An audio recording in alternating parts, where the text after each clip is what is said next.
Sorry for not participate this important dialogue offline. Thanks for the invitation of IPRI, the Strategic Partnership of CICIR. My presentation focusing on the major topic, the economic inequalities and how to address it. Because that in our world, the economic inequalities are becoming more and more acute, which has led to various security and insecurity crises here and there. There are several reasons to it. The first reason, of course, is bad governance or impotent governance. Bad governance does not care about the economic inequalities, while impotent governance cannot take good care about economic inequalities. The second reason is that the lopsided and dysmorphic economic structure. There are also various reasons contribute to this. Here I just want to name one factor, that is the private sector's role. In many countries which have seen severe economic inequalities, the economy has been controlled by private sectors. With many private sectors are coming from the rich and developed countries. They build up their monopoly through huge and exclusive investment, through the rigid protection of intellectual property rights, and sometimes through the support from military forces behind. The private sectors just don't care about economic inequalities in the countries whose economies have been controlled by them. In fact, the private sectors are usually the rooted cause to the economic inequalities in many countries.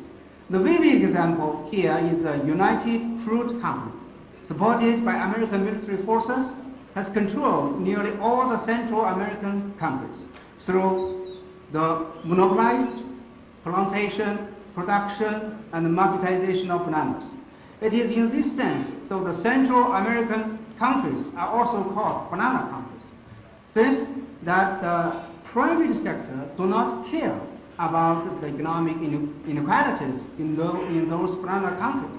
So those banana countries are suffering very much from the severe economic inequalities and hence the political uncertainties and hence the human insecurity issues.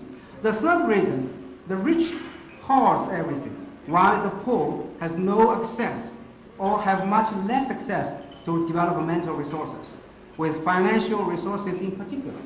This is a kind of Matthew effect. That is to say, the richer, the more access to resources. The poorer, the less access to resources. For example, during the pandemic, the rich countries have borrowed and spent around $17 trillion at zero interests from various institutions in order to subsidize their economies, their citizens, while the poor countries have no access to such financial resources at low interests, let alone at zero interests. This is why the rich countries will recover at a much faster pace than the developing countries in the post-pandemic era. The fourth reason, the globalization. The globalization has already contributed a lot to the economic disparity, imbalance, inequality. I don't want to elaborate on this. I just want to name one well-known phenomenon. That is, as a result of globalization, there are now three outstanding industrial clusters in this world. That is the East Asian industrial cluster, Western European industrial cluster, and Northern American industrial cluster. The more important development is that the pandemic has even enhanced the positions of these industrial clusters by forcing these clusters to be much more integrated, to be much more irreplaceable by others, with their production chains, supply chains, innovation chains more streamlined and more engraved within the cluster. So of course, such development scenario will definitely create more economic inequality among regions. The fifth reason, technology advance. Technology advance has played a bigger and a bigger role in economic inequalities, especially the fourth industrial revolution is coming. Those countries who have more advanced AI, big data, 5G, 6G, quantum technologies will get much more developed than those who have not. Those left behind will be much more difficult to get developed. The pandemic has further enlarged the digital economic capacity gap. The economic inequalities will be much more active in the future. By the way, the economic structural transformation due to the carbon neutral emission commitment by various big economies will also bring new changes about the economic inequalities. There will be revolutionary changes in business, in industries. The dramatic restructuring of energy industries will bring more dramatic restructuring in all the other industries. Those who get ready for it will get much more developed than those not ready for it. So there will be new economic inequalities under the carbon neutral emission regime. The sixth reason, the COVID-19, has made the economic inequality much more worse and worrisome. On the one hand, the COVID-19, for example, has even produced more billionaires. There have been 2,755 billionaires in 2021, increased by 1/3 comparing to last year. The total assets valued at about $13 trillion. Another example is that the overall assets of billionaires in India has reached to nearly $600 billion, increased by 90%, 90, increased by 90% comparing to 2020. While on the other hand, according to the report of General Secretary of UN on April 21st this year, the pandemic has caused the most severe recession of global economy ever since 1990s, with about 120 million population plunged again into the extreme poverty, with about 255 million job opportunities lost. The seventh reason, the G7 clique or club is now more keen in launching new Cold War against China, against Russia. Every day they are busy with how to contain this, contain that, sanction this, sanction that. They are now the biggest contributors to the global economic inequalities. They are the biggest troublemakers in disturbing the international community's joint efforts in fighting against the economic inequalities. The last reason to it is that the climate change, just not because Dr. Lajem has already elaborated, I do not want to say more about it. Then, how to address the economic inequalities, how to assuage, like our later topic, the pains caused by the economic inequalities. Firstly, to build up good and capable governments, which should be people-oriented, development-oriented, delivery-oriented. Westernized democracy is not the panacea. In fact, the American-type democracy is usually a poison for the developing countries, especially for the underdeveloped economies to get developed. Only the political system which is committed to build up common prosperity for all the citizens is a good system.